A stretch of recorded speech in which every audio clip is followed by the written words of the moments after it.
जय हिंद। आप सभी का युवराज क्लासेस में हार्दिक अभिनंदन है।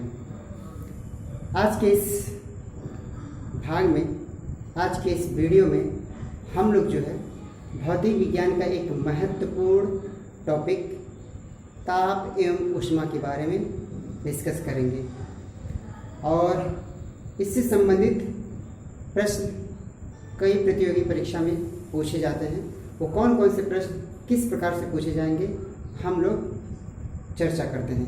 तो बिना देर करते हुए शुरू करते हैं। जैसे देखिए, ये जो टॉपिक है ये बहुत ही महत्वपूर्ण है और इससे बहुत ज़्यादा क्वेश्चन अक्सर देखे जाते हैं।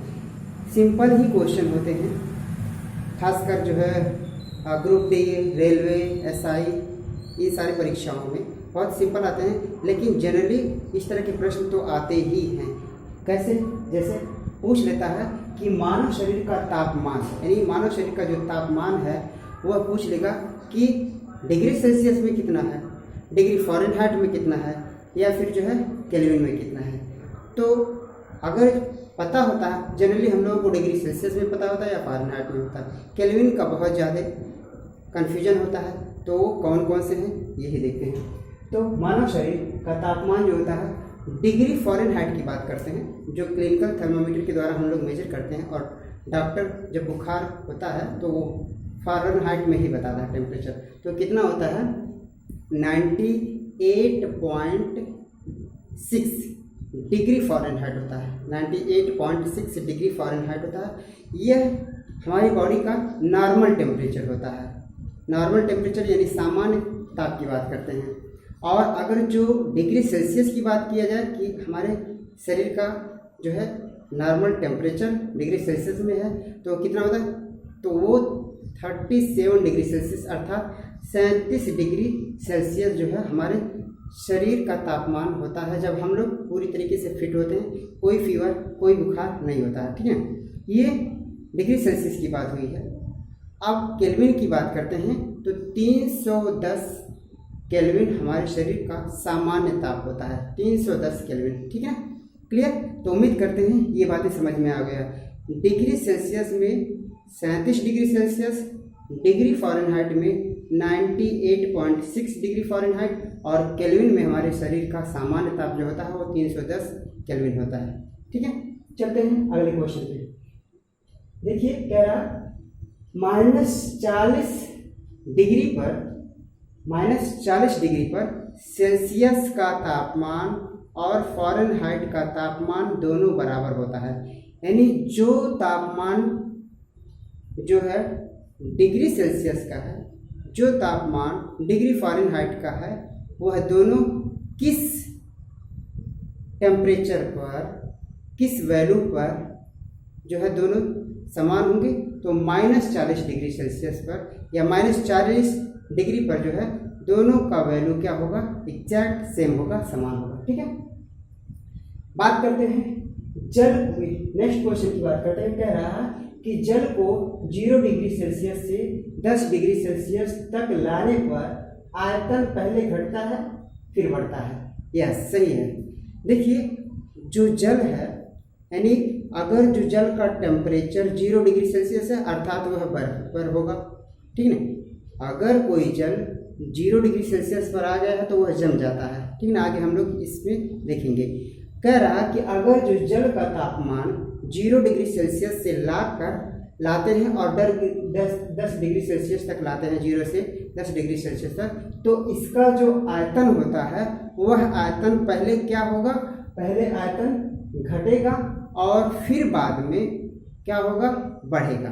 ठीक है, यानी लगभग 4 डिग्री सेल्सियस पर लाते लाते आयतन घटता है, उसके बाद 4 डिग्री सेल्सियस के बाद आयतन क्या होने लगता है? बढ़ने लगता है। क्लियर? ये क्वेश्चन यही कह रहा कि जल का अगर जो तापमान 0 डिग्री सेल्सियस से 10 डिग्री सेल्सियस तक लाते हैं तो इसका आयतन क्या होता है? पहले घटेगा और फिर क्या होगा? बढ़ेगा। ठीक है, यहाँ से ऐसे क्वेश्चन पूछे जाएंगे कि क्या होता है जब 0 डिग्री सेल्सियस पर जल का तापमान 0 डिग्री सेल्सियस से 10 डिग्री सेल्सियस पर लाते हैं तो जल के तापमान में क्या परिवर्तन होने लगा। तो इस प्रकार से क्वेश्चन पूछेंगे। ठीक है, नेक्स्ट क्वेश्चन की बात करते हैं। कह रहे न्यूनतम संभव ताप जो होता है वह कितना होता है? -273 डिग्री सेल्सियस होता है। यानी जो पॉसिबल टेम्परेचर है मिनिमम, जो पॉसिबल टेम्परेचर है मिनिमम यानी न्यूनतम संभव तापमान की बात करते हैं तो -273 डिग्री सेल्सियस होता है। इससे नीचे का तापमान संभव ही पॉसिबल ही नहीं है। तो मिनिमम पॉसिबल जो टेम्परेचर है वो 273 डिग्री सेल्सियस है। ठीक है, उम्मीद करते हैं यह आपको क्लियर हो गया होगा। यानी जितना नीचे से नीचे तापमान ले जाएंगे वह कितना भी ले जाएंगे, लेकिन 273 डिग्री सेल्सियस से नीचे नहीं जा सकता माइनस में। ठीक है, अधिकतम की बात करते हैं तो अधिकतम बहुत जाता है, लेकिन मिनिमम की बात करेंगे तो 273 यानी -273 डिग्री सेल्सियस से नीचे नहीं जा सकता है। ठीक है, तापमान संभव तापमान वही है। ठीक है, बात करते हैं नेक्स्ट क्वेश्चन क्या है कि जमे हुए झील के अंदर के जल का तापमान 4 डिग्री सेल्सियस होता है। यस, ठंडी के दिनों में अक्सर देखा जाता है कि जो है झील वगैरह तालाब वगैरह जो है ऊपरी सतह तालाब का क्या होता है, जम जाता है। खासकर जो है डल झील की बात करते हैं, श्रीनगर की बात करते हैं तो वहाँ पर टेम्परेचर बहुत ज़्यादा गिर जाता है, तो जो झील होते हैं वह ऊपरी सतह से जम जाते हैं और उस पर लोग खेलते हैं कूदते हैं। ठीक है, तो क्या होगा, जो झील होते हैं क्या उनमें मछलियाँ मर जाती हैं? नहीं, ऐसा नहीं होता। सिर्फ ऊपरी सतह का जो है तापमान वह क्या होता है, 0 होता है और 0 होने की वजह से वह क्या जम जाता है। लेकिन अंदर के जल का तापमान वह 4 डिग्री सेल्सियस से नीचे नहीं हो पाता है। इसी वजह से जो मछलियाँ होती हैं वह जीवित रहती हैं। ठीक है, क्योंकि अंदर का पानी नहीं जमता है। ठीक है, अब बात करते हैं क्या रहा कि नेक्स्ट पे प्रेशर कुकर में खाना जल्दी पकता है क्योंकि क्वथन अधिक तापमान पर होता है। सही है। अब इससे कैसे प्रश्न पूछे जाते हैं, ऐसे प्रश्न पूछे जाएंगे कि प्रेशर कुकर में खाना जल्दी क्यों पक जाता है। कई प्रकार के ऑप्शन देंगे। तो खाना क्यों जल्दी पकता है प्रेशर कुकर में, क्या होता है, ताप अधिक होने से क्वथनांक जो होता है वह अधिक हो जाता है। ठीक है ना, इस वजह से ताप अधिक होने से क्वथनांक अधिक हो जाता है, जिसकी वजह से कोई भी चीज़ प्रेशर कुकर में बहुत जल्दी हो जाता है। ठीक है ना, मात्र यही वजह होता है। और साथ ही साथ जो होता है वायुमंडलीय दाब भी होता है, क्योंकि वायुमंडलीय दाब भी यह इम्पोर्टेंट होता है। वायुमंडलीय दाब अगर जो कम हो जाता है तो क्या करता है, प्रेशर कुकर में खाना देर से पकता है, जल्दी नहीं पकता है। जैसे पर्वतों पर अगर जो प्रेशर कुकर में खाना पकाया जाए तो यह समतली भूमि की अपेक्षा पर्वतों पर काफ़ी वक्त लगता है। ठीक है ना, तो यह क्या होता है, क्योंकि वायुमंडलीय वहाँ पे दाब कम होता है। तो वायुमंडलीय दाब भी फैक्टर एक है जो प्रेशर कुकर में खाना पकाने का। ठीक है, नेक्स्ट की बात करते हैं। कह रहा उबलते हुए जल की अपेक्षा भाप से जलन जो होता है अधिक होता है। क्यों? क्योंकि गुप्त ऊष्मा अधिक होता है। ठीक है, क्वेश्चन यहाँ से पूछा जाएगा कैसे कि उबलते हुए जल की अपेक्षा भाप से जलन अधिक होती है। क्यों? क्योंकि उबलते हुए जल की अपेक्षा जो गुप्त ऊष्मा भाप का होता है वह उबलते हुए जल की अपेक्षा अधिक होता है। इस वजह से जलन अधिक कष्टकारी होता है भाप से, न कि उबलते हुए जल से। क्यों? क्योंकि भाप के में जो गुप्त ऊष्मा होता है वह उबलते हुए जल की गुप्त ऊष्मा से अधिक होता है। मात्र यही वजह है कि अधिक कष्टकारी होता है जलन भाप से। ठीक है, नेक्स्ट बात कर रहे हैं कि पानी की विशिष्ट ऊष्मा जो होता है वह बर्फ, बालू तथा लोहे से अधिक होती है। पानी की जो विशिष्ट ऊष्मा होती है, यस, ऐसे ऑप्शन पूछ लेगा कि निम्नलिखित में से जैसे दे देगा पानी देगा, बर्फ देगा, बालू दे देगा, लोहा देगा, क्या रहेगा, निम्नलिखित में से किसकी विशिष्ट ऊष्मा अधिक होती है। तो विशिष्ट ऊष्मा जो होता है बालू, बर्फ, लोहे की अपेक्षा पानी की विशिष्ट ऊष्मा अत्यधिक होती है, अधिक होती है। ठीक है, नेक्स्ट बात करते हैं। कह रहा है कि कर्पूर यानी कपूर का ठोस से सीधे वाष्प में बदल जाना क्या कहलाता है, तो ऊर्ध्वपातन कहलाएगा। मतलब अक्सर देखते हैं कि जो कपूर होता है उसको हम जब जलाते हैं तो वह ठोस से डायरेक्टली वाष्प में भी बदल जाता है, वह जल में नहीं आता, यानी लिक्विड फॉर्म में नहीं आता। ऐसा क्यों? वास्तव में यह एक प्रक्रिया है, इसमें सब्लिमेशन प्रोसेस होता है।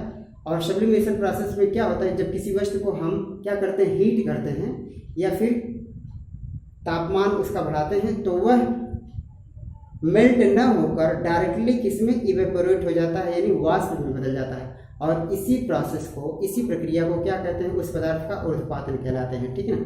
ऊर्ध्वपातन कई प्रकार का होता है, कई वस्तुओं का होता है, जैसे कपूर का हो गया, फिर नेपथलीन बॉल का हो गया, ठीक है ना, शुष्क बर्फ का हो गया, इन सब का, अमोनिया का हो गया, इन सब का जो ऊर्ध्वपातन होता है, यह डायरेक्टली जो होता है, इनका अगर जो टेम्परेचर बढ़ाएंगे तो डायरेक्टली यह जो होता है वह वाष्प में बदल जाते हैं, न कि पहले वो पिघलेंगे यानी द्रव में होंगे, ऐसा नहीं, यानी ठोस से सीधे वाष्प में बदल जाते हैं, ये ऊर्ध्वपातन होता है। नेक्स्ट क्या है, सभी लोग जानते होंगे, अक्सर पूछता है कि ऊष्मा का जो एसआई मात्रक होता है, ऊष्मा का जो एसआई मात्रक होता है वह क्या है, जूल है।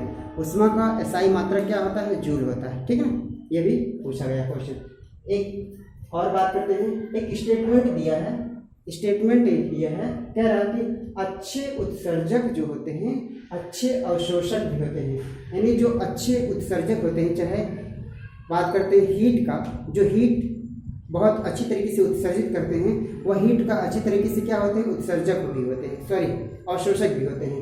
और यह किस नियम पर आधारित है, तो यह नियम जो है किरचॉफ पर आधारित है, यानी किरचॉफ नियम के अनुसार जो कोई वस्तु ऊष्मा का अच्छा उत्सर्जक होगा वह वस्तु ऊष्मा का अच्छा अवशोषक भी होगा, यह किरचॉफ का नियम कहलाता है। ठीक है। नेक्स्ट बात करते हैं, पानी की बात करते हैं। पानी ईथर बेंजीन से अच्छा ऊष्मा का सुचालक पारा होता है, यानी ऐसे देगा कि निम्नलिखित में से ऊष्मा का सबसे अच्छा सुचालक कौन होगा, तो ऑप्शन देगा पानी, ईथर बेंजीन और पारा। तो इन चारों में से पारा का जो ऊष्मा देखा जाए तो पारा जो होता है ये ऊष्मा का सबसे अच्छा सुचालक होता है, पारा ऊष्मा का सबसे अच्छा सुचालक होता है। नेक्स्ट बात करते हैं, कह रहा है थर्मस फ्लास्क में जो ठंडी के सीजन में अक्सर थर्मस में हम पानी रखते हैं कि वो काफ़ी लंबे समय तक गर्म रहे, तो वही बात कर रहे हैं थर्मस के। थर्मस फ्लास्क में ऊष्मा संवहन द्वारा रोका जा सकता है, यानी जो थर्मस फ्लास्क में पानी हम रखते हैं, चाहे ठंड के सीजन में गर्म पानी रखते हैं या गर्मी के सीजन में ठंड पानी रखते हैं, तो वो काफ़ी देर तक ठंडा या फिर गर्म रहता है। ऐसा क्यों होता है, क्योंकि उसका जो ऊष्मा प्रसार होता है वह रोका जा सकता है संवहन के द्वारा भी, और जो होता है चालन के द्वारा भी रोका जा सकता है। ठीक है। तो जनरली जो होता है संवहन के द्वारा उनमें वो ऊष्मा जो होता है रुका रहता है। ठीक है। इसी वजह से काफ़ी लंबे समय तक थर्मस में जो है, अगर जो गर्म पानी रखते हैं तो गर्म रहेगा, ठंडा पानी रखते हैं तो ठंडा रहेगा। ठीक है ना। नेक्स्ट बात करते हैं, जल का हिमांक की बात करते हैं। हिमांक मतलब कोई जल जो होता है वह बर्फ पे आ जाए, यानी ऐसा टेम्परेचर जो जल जो होता है उस टेम्परेचर पर जम जाए, उसी को हिमांक कहते हैं। तो जल का हिमांक जो होता है 0 डिग्री सेल्सियस होता है, अर्थात 0 डिग्री सेल्सियस पर जल जो होता है वह जम जाता है, यानी बर्फ में बदल जाता है। और यही 0 डिग्री सेल्सियस बर्फ का गलनांक भी होता है, यानी एक बर्फ जो होता है 0 डिग्री सेल्सियस पर क्या होता है, पिघलने लगा, यानी मेल्टिंग पॉइंट हम देखेंगे आइस का तो 0 डिग्री सेल्सियस, और वाटर का अगर जो फ्रीजिंग पॉइंट देखेंगे तो भी वह 0 डिग्री सेल्सियस है। ठीक है।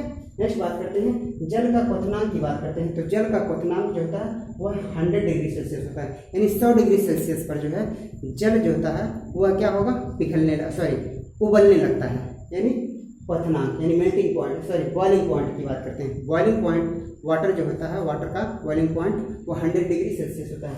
अल्कोहल क्या जो बॉइलिंग पॉइंट देखते हैं तो वह 78 डिग्री सेल्सियस होता है, यानी अल्कोहल का बॉइलिंग पॉइंट 78 डिग्री सेल्सियस होता है।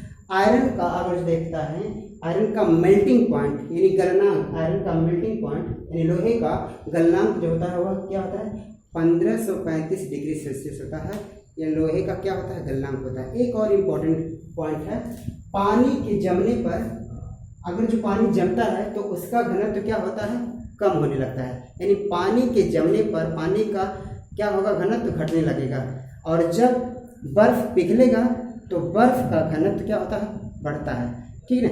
यह कुछ ताप और ऊष्मा से इम्पोर्टेंट पॉइंट थे जो परीक्षा की दृष्टि से बहुत ही इम्पोर्टेंट थे। तो उम्मीद करते हैं यह आपको काफ़ी अच्छा लगा होगा, और प्लीज़ आप ज़रूर सजेस्ट कीजिएगा। तब तक के लिए जय हिंद, जय भारत।